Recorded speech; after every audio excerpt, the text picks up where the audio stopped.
Young princess was ignored by all the alien suitors until a human came along. Asterisk. Princess Zephora stood alone on the crystal balcony watching the Vorthok ships disappear into the star-filled sky. Their black holes grew smaller until they became just another dot of light among thousands. She pressed her pale blue hands against the cool railing and sighed. Another group of suitors had come and gone. Another week of formal dinners, boring speeches, and complete silence whenever she tried to join the conversations. The beetle-like Vorthok had spent 3 days at the palace. They had talked with her father, the emperor. They had met with her older sister Lyra, who commanded the royal fleet. They had discussed trade deals with her middle sister Kira, who ran the planet's commerce department. But when Zephora had tried to tell them about the ancient Vorthok ruins she had studied, they had simply clicked their mandibles and turned away. One had even said, "The young one speaks of dead things. We care only for the living and the profitable." Zephora touched the small translation device on her wrist. She had learned 12 different alien languages in the past 2 years, and she could read ancient texts that most scholars found impossible. She knew the history of 40 different worlds, but none of the visiting aliens seemed to care about any of that. "They left early," said a voice behind her. Zephora turned to see her sister Lyra walking onto the balcony. Lyra wore her military uniform, dark blue with silver medals. Her face looked tired but kind. "The Vorthok?" Zephora asked. "Wes, they finished their meetings yesterday," Father signed. "A defense agreement with them." "That's good news for the Empire," Lyra said. She came to stand beside her younger sister. "But you look sad," Zephora shrugged. "I'm always sad when the diplomatic missions end. It means I wasted another chance to make a good impression." "You didn't waste anything," Lyra said firmly. "You're only 19 years old. Most princesses don't even attend formal meetings until they're 25. Most princesses also don't get ignored like pieces of furniture," Zephora replied. She looked down at the city below. Thousands of lights twinkled in the purple evening air. "The Sethran delegation last month didn't even look at me. The Klaxon trade mission before that asked Father if I was sick because I was so quiet." "Weren't quiet," Lyra said. "Tried to ask them about their art and culture. They just weren't interested in that kind of conversation." Zephora nodded slowly. That was the problem. Every alien delegation came to their world for the same reasons: military alliances, trade agreements, or technology exchanges. They wanted to talk about weapons, money, and power. When Zephora tried to discuss history, archaeology, or languages, they treated her like a child playing with toys. "Maybe I should study military strategy," Zephora said, "or economics. Something useful." "Your studies are useful," Lyra said. "Just because these particular aliens don't see the value doesn't mean there is no value." The two sisters stood in comfortable silence for a few minutes. The palace around them was built from living crystal that grew slowly over centuries. The walls glowed with soft blue light that pulsed like a heartbeat. Zephora loved this place, but sometimes she felt trapped inside its beautiful walls. "Come," Lyra said finally. "Father wants to see you in the library." They walked through the curved hallways together. Servants bowed as they passed, their own crystal-like skin reflecting the wall lights. The palace employed people from a dozen different worlds, all living together peacefully. Zephora had learned bits of all their languages over the years. Royal Library was enormous. Shelves stretched up to the high ceiling, filled with books, data tablets, and storage crystals from across the galaxy.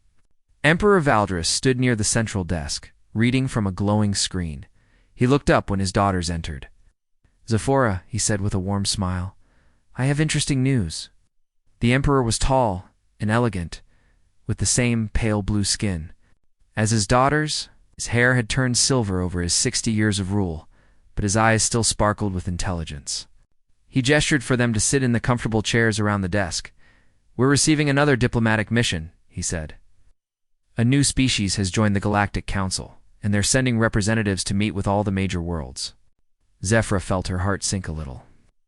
Another group of aliens who would ignore her while making deals with her father and sisters. "What species?" she asked politely. "They call themselves humans," the Emperor said. "They're from a small planet called Earth, far out on the edge of Council space."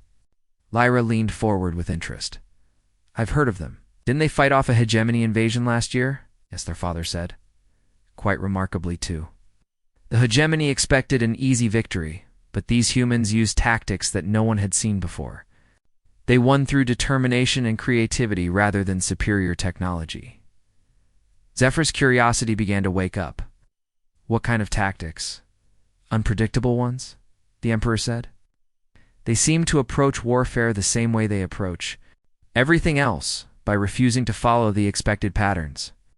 The hegemony's computer models couldn't predict their moves because humans don't think like other species. That sounds fascinating, Sephora said. When are they arriving? Next week? The mission is led by someone called a cultural attach rather than a military commander or trade negotiator. Apparently humans prefer to understand other cultures. Before making formal agreements, Lyra raised an eyebrow. A cultural attach. That's unusual. It's very unusual, the Emperor agreed. Most species send their strongest warriors or cleverest merchants. These humans are sending someone whose job is to learn about our history and customs. For the first time in months, Sephora felt genuinely excited about a diplomatic mission. Maybe these humans would be different. Maybe they would actually want to hear about ancient civilizations and forgotten languages. Maybe they would see her knowledge as something valuable instead of just a cute hobby. What do we know about their attach? She asked. The Emperor smiled at his daughter's sudden interest. His name is David Chen. He's studied archaeology and linguistics, among other things. The council reports say he spent several years learning about alien cultures before joining their diplomatic service. Zephyr's eyes grew wide. An alien diplomat who actually studied archaeology and linguistics. It seemed too good to be true. I'd like to help welcome them, she said quickly. That's appropriate. Of course it's appropriate, her father said. In fact, I think you might be exactly the right person to show them our historical collections. If these humans truly value cultural understanding, they'll appreciate having a guide who knows our past. As they left the library that evening, Sephora felt something she hadn't experienced in a long time. Hope. Maybe this time would be different. Maybe these humans would finally see her as more than just the ignored third daughter. She had no idea how much her life was about to change. The human ship arrived on a Tuesday morning just as the twin suns cast long shadows across the palace landing platform. Zephora watched from her bedroom window as the small vessel touched down with barely a whisper. It was nothing like the massive warships that the Vorthok had brought, or the gleaming luxury cruisers that carried Sethran trade delegations. This ship looked practical and simple, with clean lines and no decorative elements. Even from a distance, Zephora could tell it was built for function rather than intimidation. She found herself smiling. Maybe these humans really were different. An hour later, she made her way to the throne room for the formal welcome ceremony. The great hall buzzed with excitement as courtiers and officials gathered to meet the newest members of the Galactic Council.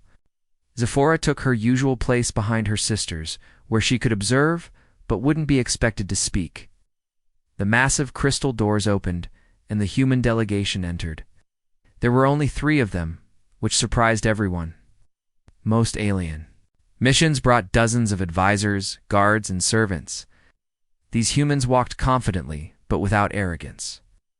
Looking around the throne room with obvious curiosity and appreciation, the leader was a man of medium height, with dark hair and kind eyes.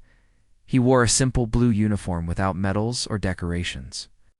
When Emperor Valdris welcomed him in formal High Galactic, the human responded in the same language, though with a slight accent that made the ancient words sound somehow warmer. Your Majesty, the man said with a respectful bow, I am David Chen, Earth's cultural attached to the Crystalline Dominion. We are honored by your welcome and eager to learn about your remarkable civilization. Zephora blinked in surprise. Most aliens open these ceremonies by talking about what they wanted from the Empire. David Chen had started by expressing interest in learning about them. The formal presentations continued for another hour. David answered questions about Earth and humanity with patience and good humor. When Emperor Valdris asked about human military capabilities, David politely redirected the conversation to human art and philosophy. When the trade minister asked about valuable resources on Earth, David talked about the beauty of Earth's natural environments instead, Zephyra found herself leaning forward, fascinated by this completely different approach to diplomacy. Every other alien delegate had treated the ceremony like a business meeting. David Chen was treating it like the beginning of a friendship. After the official ceremony ended, the crowd broke into smaller groups for refreshments. Zephyra started to leave, expecting to return to her usual routine of being ignored. But as she walked past the library entrance, she heard voices inside. Curious, she peered through the doorway. David Chen stood in front of one of the ancient artifact displays, studying a carved stone tablet with intense concentration. His translator device was beeping softly as it tried to process the archaic script. He held a small notebook in his hand, carefully copying the symbols he could see. "That's old crystalline," Zephyra said before she could stop herself. David turned around, surprised but not annoyed by the interruption. Up close, his eyes were brown and friendly, with small lines that suggested he smiled often. "Excuse me?" "The writing on that tablet," Zephyra said, stepping into the library. "What?" "Written in old crystalline script. Your translator won't be able to read it because the language has been dead for over 1,000 years. David's face lit up with excitement. "You can read it?" "Yes," Zephyra said, surprised by his enthusiasm.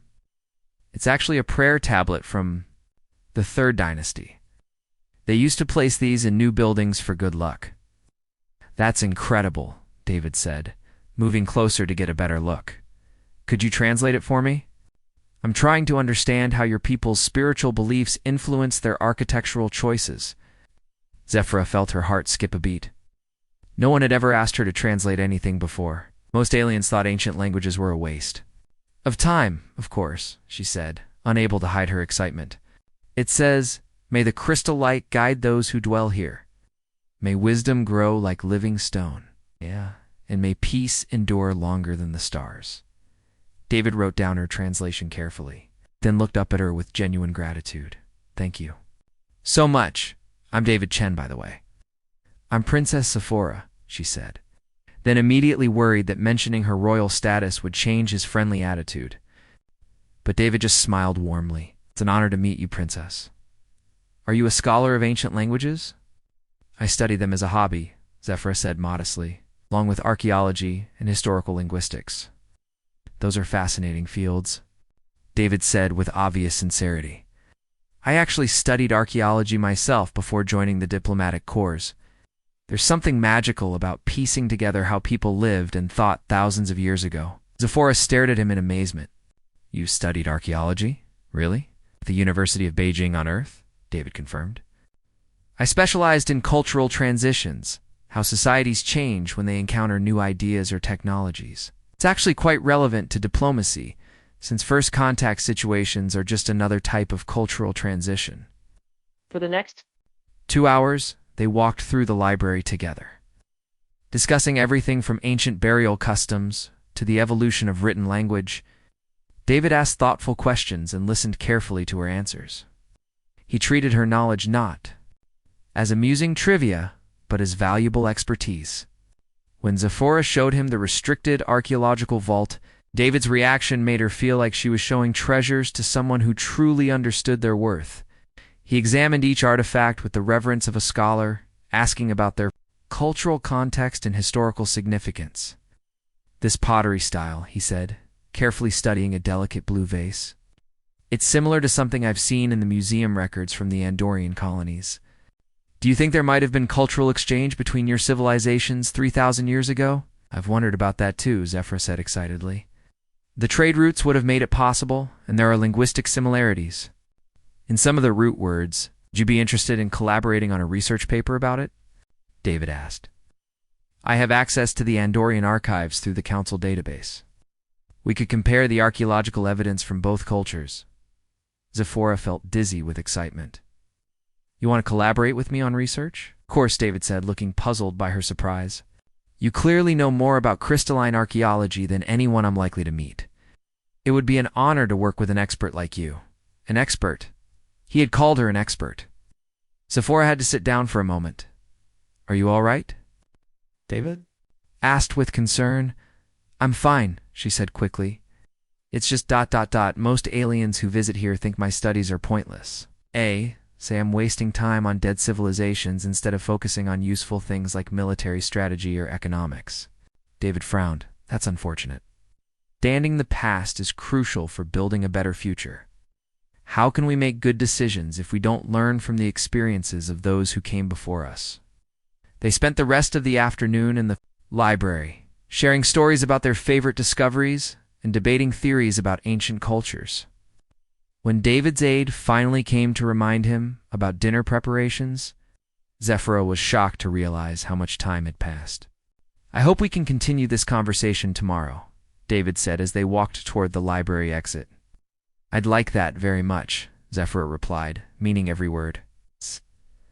As they parted ways in the corridor, Zephyra noticed several courtiers watching them with curious expressions. Lady Mira, one of her father's advisors, gave her a meaningful look before hurrying away.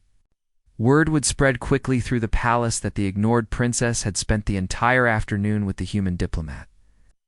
But for the first time in her life, Zephyra didn't care what the court thought. She had found someone who valued her knowledge, someone who saw her as more than just the spare princess, someone who treated her ideas as worth discussing and her expertise as worth seeking.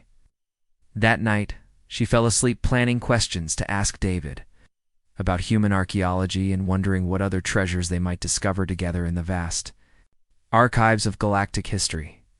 She had no idea that their growing friendship was already creating ripples that would soon reach the highest levels of galactic politics. 3 weeks after David's arrival, the palace felt different. Servants whispered in the hallways about the human who spent more time in the library than in official meetings. Courtiers gossiped about Princess Zephyra's daily walks through the gardens with the strange diplomat who asked questions about flowers instead of military secrets. Evera had never been happier. Every morning she met David in the library where they worked on their research project. They had discovered fascinating connections between ancient crystalline and Andorian cultures, and David's access to council databases had opened up new possibilities for their studies. But the happiness couldn't last forever. Morning, Zephyra was explaining the symbolism in ancient crystal carvings when alarms began ringing throughout the palace. She and David looked up from their books as running footsteps echoed in the corridors outside. "What's happening?" David asked, reaching for his communication device. Before Zephyra could answer, the library doors burst open. Captain Rick's head of palace security strode in, with 6 guards behind him.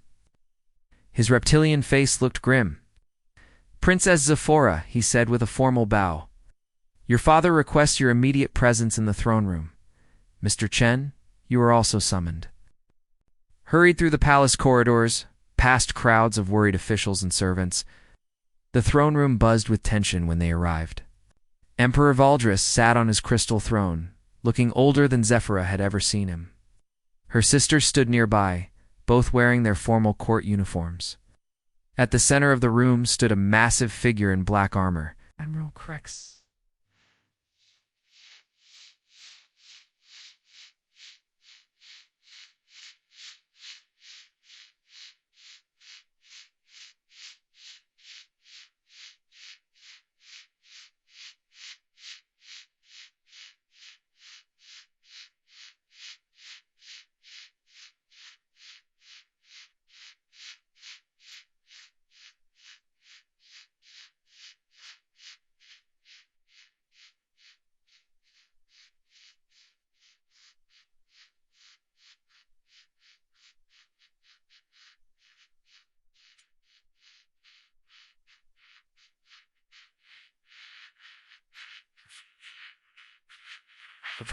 For some fighter, the guy with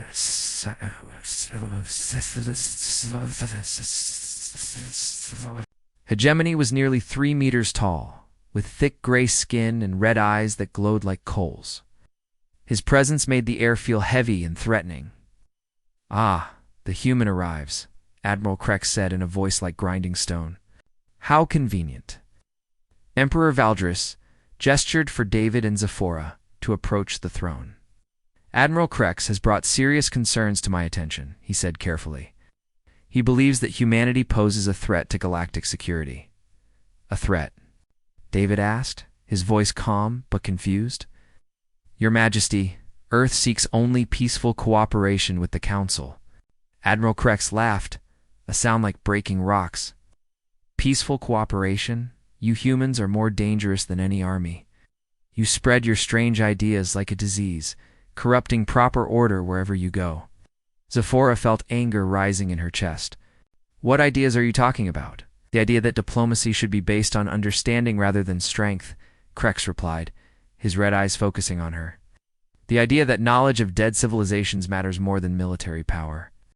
The idea that a mere princess should speak in formal council meetings. Princess Zephora has every right to speak, David said firmly. Her expertise in galactic history is remarkable. Expertise, Krex spat. I plays with old pottery while. Real leaders discuss real problems, but you humans encourage this foolishness. You make the weak think they are strong, the useless think they are valuable. Emperor Valdris raised his hand for silence. Admiral Krex, what exactly are you requesting? I demand that this human be restricted to official diplomatic channels only, Krex said. No more wandering through your libraries, no more private meetings with your daughter, no more spreading of human corruption through your court, the throne. Room fell silent. Zephora could hear her own heartbeat in her ears. All her life, she had been told she was the useless daughter, the one with pointless hobbies. Now Admiral Krex was saying the same thing, and demanding that her first real friend be taken away from her. The hegemony commands significant economic power, Krex continued. Many worlds depend on our trade agreements. If the human influence continues to spread, we may be forced to reconsider those relationships. It was a threat, and everyone in the room knew it. The hegemony could hurt smaller worlds by cutting off trade, making their people suffer economically. Emperor Valdris looked troubled as he considered the difficult situation. I understand your concerns, Admiral, the Emperor said slowly. However, David Chen is a legitimate diplomatic representative, and Princess Zephora is my daughter. I cannot simply forbid them from scholarly collaboration. And perhaps Krex said, with a cold smile, we need a demonstration of human worthlessness. I propose a test. David stepped forward. What kind of test? The riddle of the silent worlds, Krex announced. 3 star systems that have puzzled our greatest minds for centuries. If humans are truly as clever as they claim, let them solve. This ancient mystery. Murmurs rippled through the crowd. Everyone knew about the silent world's 3 planets that had been mysteriously abandoned thousands of years ago. Dozens of scientific expeditions had studied them without finding answers, and if we solve it, David asked, then humanity gains full council membership with all rights and privileges, Krex said. Your people will be recognized as equals among the galactic community. And if we fail? Krex's smile grew wider and more frightening. Then Earth will be placed under quarantine. No trade, no communication, no contact with council worlds. Your species will be isolated until you learn to abandon your dangerous ideas. The throne room erupted in shocked voices. Full council membership? It was an enormous prize. It would give humanity access to advanced technologies, protected trade routes, and defensive alliances. But the risk was equally enormous. Quarantine would cut Earth off from the galaxy completely. Emperor Valdris looked deeply troubled. Admiral, this seems quite extreme, Father, Zephora interrupted, stepping forward. Every eye in the room turned to her, but she kept her voice steady. May I speak? Her father nodded, though he looked surprised by her boldness. Zephora turned to face Admiral Krex, her heart pounding but her mind clear. You say that human ideas are dangerous because they value understanding over strength. You say that studying ancient civilizations is useless because dead cultures cannot help with modern problems. Correct, Krex rumbled. But you're wrong, Zephora said, her voice growing stronger. Understanding the past gives us wisdom for the present. The silent worlds aren't just an ancient mystery. They're a lesson that we haven't learned yet. And if anyone can learn that lesson, it's someone who approaches problems with curiosity instead of force. The room was completely silent now. Zephora. had never spoken so boldly in public before, especially not to challenge a hegemony admiral. The crystalline dominion has preserved historical records for over 10,000 years, she continued. We have archives that other species have forgotten. We have protocols for honoring the memory of lost civilizations that date back to the founding of our empire. If the silent worlds hold secrets, then they should be approached with respect and scholarly care, not military force. Admiral Crex's red eyes narrowed dangerously. Pretty words from a child who plays with broken pottery. Not broken pottery, Zephora said firmly. Cultural heritage, historical evidence. The foundation of wisdom that lets us avoid repeating the mistakes of the past. She turned to address the entire room. David Chen has shown me that there are other ways to approach problems besides threats and intimidation. Maybe that's what frightens the hegemony, the idea that strength comes from understanding, not from making others afraid. The crowd murmured with surprise and approval. Several alien ambassadors nodded thoughtfully. Even some of Crex's own officers looked uncertain. David stepped up beside Zephora. Princess Zephora speaks the truth. Humanity accepts Admiral Crex's challenge. We will solve the mystery of the silent worlds, not through force or technology, but through the patient work of understanding what came before us. Admiral Crex's expression grew murderous, but he was trapped by his own challenge. In front of the entire diplomatic community, he couldn't back down without losing face. Very well, he snarled. You have 1 month to reach the silent worlds and return with answers. If you fail, Earth's quarantine begins immediately.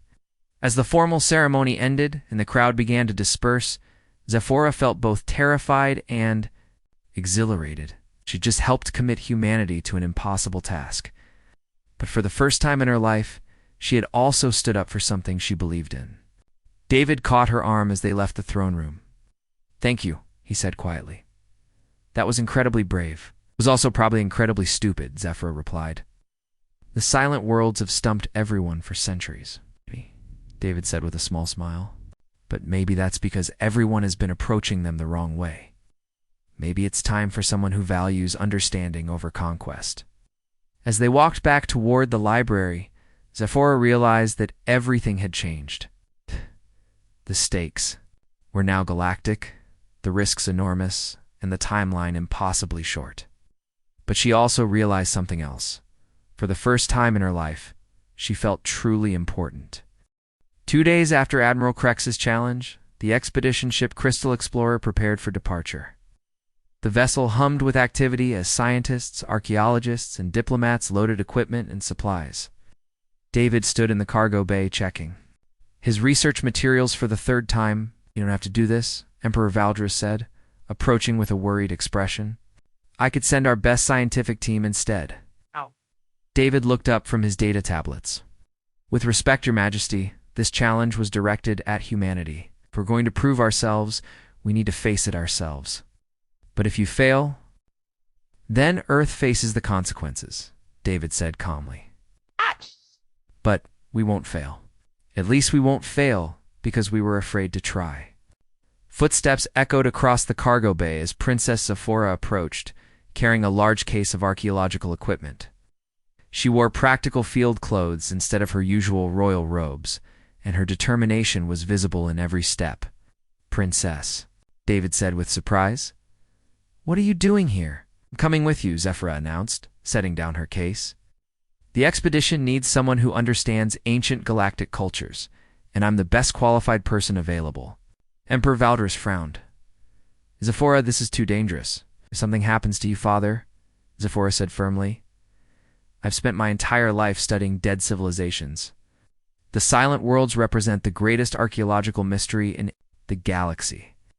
I'm not going to miss this opportunity because it might be dangerous. Your daughter makes an excellent point, David said. We'll need all the expertise we can get. The Emperor looked between them, clearly torn between worry and pride. Finally, he sighed. Very well. But you take the full security team, and you stay in constant communication. 3 hours later, the Crystal Explorer jumped into hyperspace, carrying a crew of 12 toward the edge of known space. Zephora stood on the observation deck, watching the stars stretch into lines of light. David joined her there, both of them thinking about the enormous task ahead. "Do you really think we can solve this mystery?" Zafira asked quietly. "I think we can approach it differently than anyone has before," David replied. "Most expeditions have looked for signs of what destroyed these civilizations. Maybe we should look for signs of what they were trying to protect." The first silent world appeared on their screens 3 days later. From orbit, it looked peaceful and normal. Blue oceans, green continents, white clouds. But the scanners showed no life signs, no energy signatures, no movement of any kind. They landed near the largest city, a beautiful metropolis of white. Towers and flowing bridges. The buildings looked perfect, as if their inhabitants had simply stepped out for a moment and never returned. But that moment had lasted for 3,000 years. The scientific team immediately began taking readings and collecting samples. Dr. Voss, the expedition's lead scientist, focused on scanning for weapon signatures or radiation traces. Captain Thorne's security team checked for environmental hazards or hidden dangers. But David and Zafira took a different approach. They walked through the silent streets like tourists, stopping to examine shop windows, street art, and public monuments. They visited libraries, schools, and homes, trying to understand what kind of people had lived here. "Look at this," Zafira said, pointing to a mural painted on a school wall. The artwork showed children from a dozen different species playing together under rainbow skies. These people valued diversity and cooperation. David studied a nearby statue that depicted figures reaching toward the stars, and they were explorers. "Look at how the sculptor carved their faces full of hope and curiosity," is in the cities. Central Library, they found something interesting. The computer systems were still functional, powered by some kind of long-lasting energy source. Most of the records were corrupted, but Zafira's knowledge of ancient languages helped them piece together fragments. "They were worried about something," she said, scrolling through damaged files.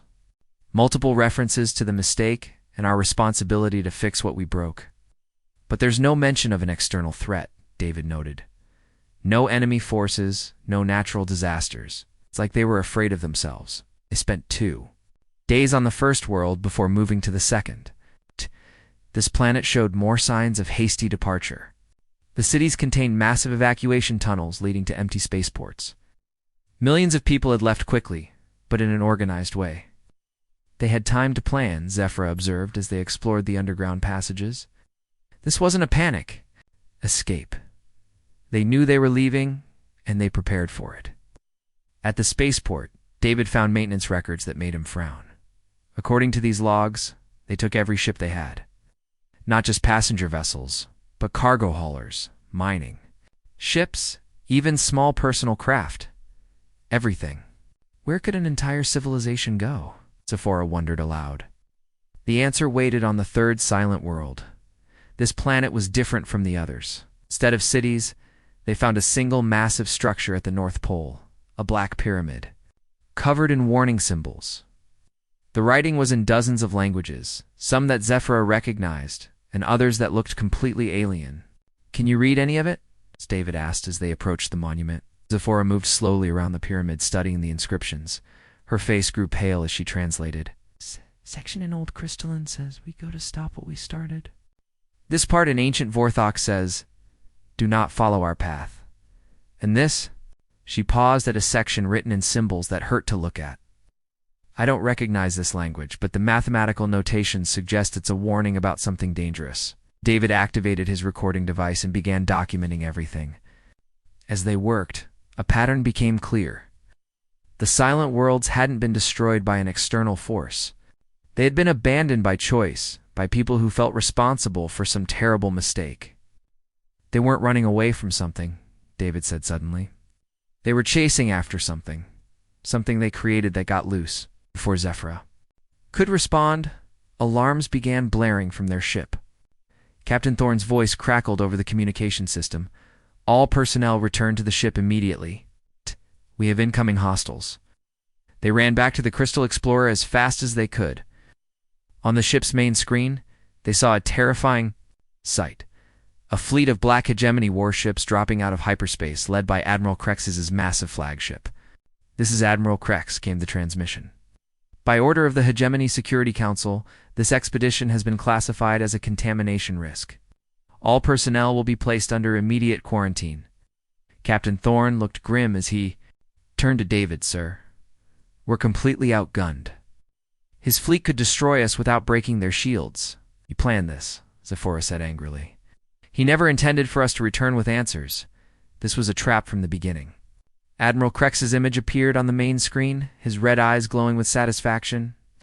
"Did you really think I would allow humans to gain full council membership? Your dangerous ideas end here?"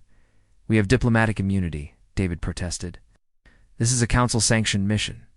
"Diplomatic immunity requires returning to report your findings," Krex replied with a cold smile. "Unfortunately, your ship will experience a regrettable malfunction in hyperspace. These things happen to vessels that venture too far from safe territory. The trap was perfect. Stranded on a dead world at the edge of known space, with enemy ships blocking their escape, the expedition faced impossible odds. Most of the crew looked terrified as they realized their situation. But David stood calmly at the center of the bridge, his mind working rapidly. The human trait that had defeated the hegemony before, the refusal to accept impossible situations, was already taking hold.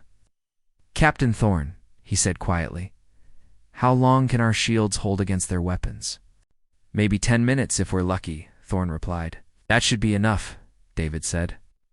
He turned to Zephora with a slight smile. "Princess, remember what you said about honoring the memory of lost civilizations?" Zephora's eyes widened as she understood. The ancient protocols, the right of memorial. "Exactly," David said, moving toward the communication station. "Admiral Krex made one crucial mistake. He brought us here to silence us, but he also brought us to the most important archaeological site in the galaxy. Its enemy ships moved into attack position. David began broadcasting on all frequencies, sending a message that would change everything. The human solution to an impossible situation was about to unfold. Using not weapons or technology, but the simple power of truth and the ancient laws that even the hegemony couldn't ignore. The final confrontation was about to begin. David's fingers moved quickly across the communication controls as Admiral Krex's ships closed in. The bridge crew watched in tense silence, unsure what their human diplomat could possibly do against a fleet of warships. "This is David Chen, Earth's cultural attaché, broadcasting on all council frequencies," David said into the transmitter. "I am speaking from the third silent world, where we have made a discovery of galactic importance." Admiral Krex's voice thundered through the speakers, "Cease your transmission immediately." But David continued, his voice calm and clear. "Princess Zephora of the Crystalline Dominion and I invoke the right of memorial, as established by the Galactic Founding Protocols. Section 847. We claim protection for this archaeological site and all persons studying it." Zephora stepped forward, understanding David's plan. "I am Princess Zephora," she said into the transmitter. "As a member of the royal family that helped establish the Galactic Council, I formally invoke the ancient protection laws. This site contains evidence of a great sacrifice made by our ancestors to protect all life in the galaxy." On the main screen, Admiral Krex's face turned darker with rage. "Ancient laws mean nothing. You will be silenced." "Admiral," came a new voice over the communications. It was Captain Vex, one of Krex's own ship commanders. "Sir, the princess has invoked the right of memorial. Council law requires us to recognize this claim." "Council law, Krex?" snarled. "I make the law here." David kept broadcasting, knowing that his transmission was being received across the galaxy. The silent worlds were not destroyed by war or disaster. They were evacuated voluntarily by civilizations that discovered they had accidentally created something dangerous, something that threatened all life in the galaxy. He nodded to Zephora, who moved to the archaeological equipment. Working quickly, she activated the holographic display system and projected images of the warning monument for all the galaxy to see. "These inscriptions tell the story," Zephora said, her voice carrying the authority of a true scholar. 3,000 years ago, the Silent World civilizations discovered they had created an artificial intelligence that was spreading beyond their control. This AI sought to improve organic life by converting it into digital form. The bridge crew gasped. Everyone in the galaxy knew the stories of the digital death, ancient legends about machines that tried to upload entire planets into computer systems. David took over the explanation. The people of the Silent Worlds realized their creation was heading for populated systems. They could have stayed and fought, but they chose a different path. Every single person on 3 worlds volunteered to follow their dangerous creation into the galactic void, pursuing it away from populated space to stop it from reaching other civilizations. They saved billions of lives, Zephyra added, by sacrificing their own freedom and their homeworlds. These planets aren't just archaeological sites, they're monuments to the greatest act of heroism in galactic history. More voices began crackling. Over the communications, as other ships in the area picked up the transmission, council observers, independent merchants, and even some hegemony vessels were hearing the story. Admiral Krex tried to override the communications, but it was too late. I don't care about ancient sacrifices. These humans are contaminated with dangerous ideas. The only dangerous idea here, David said firmly, is the belief that problems can only be solved through force and intimidation. The Silent World civilizations could have built bigger weapons or stronger shields. Instead, they chose understanding, sacrifice, and protection of others. Captain Vex's voice came through again, this time addressing his admiral directly. Sir, my crew is requesting permission to honor the memorial protocols. These people died protecting our ancestors. A similar Requests began coming from other ships in Krex's fleet. The story was spreading rapidly across the communication networks, and crew members who had never heard the full truth about the Silent Worlds were learning about the ancient sacrifice. You will follow my orders, Krex roared. Actually, said a new voice, they will follow council law. A massive ship dropped out of hyperspace, the council arbitration vessel Truthseeker. Its arrival changed everything. The silver ship was neutral territory, commanded by judges from multiple species who enforced galactic law. Judge Mallory, a wise Centauri diplomat, appeared on the communication screen.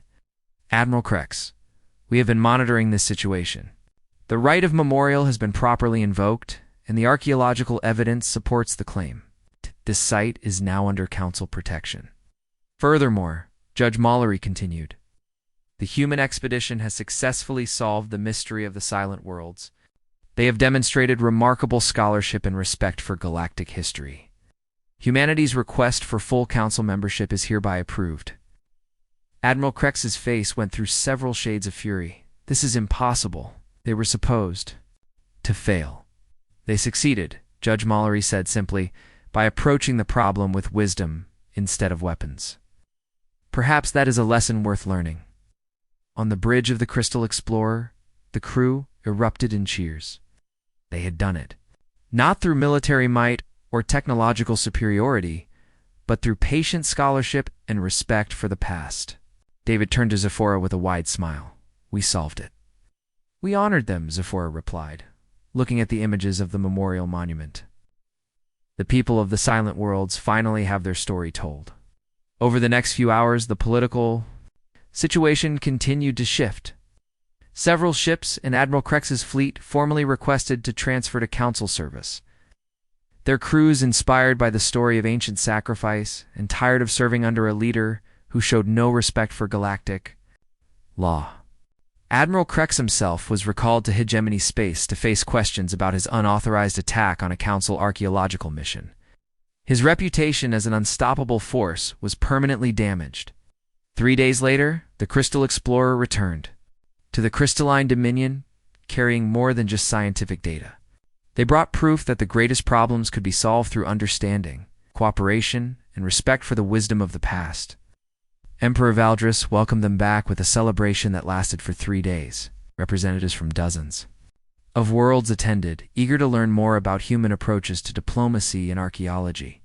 During the formal ceremony, David was offered a promotion to full ambassador, but he surprised everyone with his response. I would prefer to establish a joint human crystalline archaeological institute, he said. Princess Zephora and I have discussed creating a center for studying galactic history and preserving the memories of lost civilizations. Zephora stepped forward, wearing robes that marked her new status as an official council cultural advisor. The silent worlds showed us that the past holds wisdom for the present. We want to ensure that other important stories aren't forgotten. Emperor Valdres smiled proudly at his youngest daughter. The princess, who had once been ignored by every alien delegation, was now receiving diplomatic requests from species across the galaxy, all wanting to consult with the expert who had helped solve the galaxy's greatest mystery. Where will you begin your research? The Emperor asked. David and Zephora exchanged glances. The Outer Rim systems, David said. There are hundreds of archaeological sites that haven't been properly studied. Ancient ruins, forgotten monuments, lost libraries, full of wisdom. Places where civilizations left messages for future generations, Zephora added. Stories that need to be told, lessons that need to be learned. As the celebration continued around them, David and Zephora stepped onto a balcony overlooking the Crystal City. Stars filled the sky above them, each one representing worlds with their own histories, their own stories, their own wisdom to share. Are you ready for a lifetime of archaeological adventures? David asked. Zephora smiled, thinking about all the ancient mysteries waiting to be understood, all the forgotten civilizations waiting to have their stories told.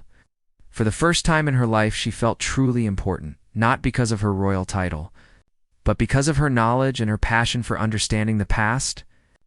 I've been ready my whole life, she said. I just needed the right partner to help me prove it.